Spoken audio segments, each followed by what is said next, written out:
सुनाउँथ्यो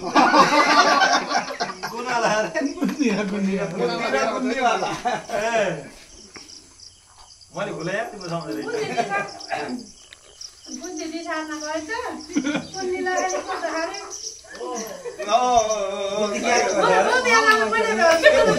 बुद्धि र पुण्यवाला सुनाइदियो त ममता तिम्रो मुखबाट राम्रो लाग्छ राम्रो सुनाए नराम्रो नसुनाए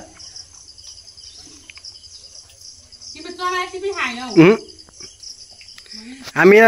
भोक लाग्थ्यो त्यति नास्ता गरेर आयौँ के प्रदीपले फेरि यताको चालचलन हेर्दै उता काम गर्दै गरेको पनिर 240 के हो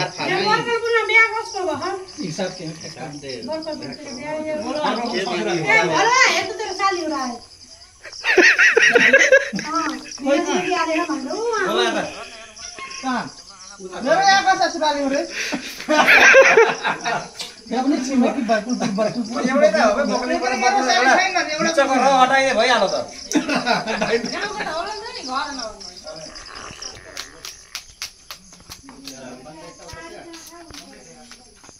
सबैले मिलेर माजौँ ल है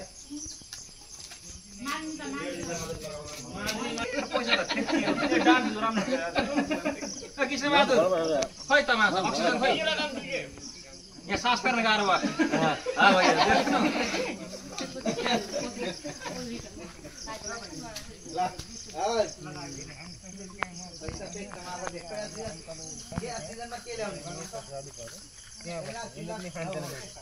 तिनले चेस लगाउँदै खानु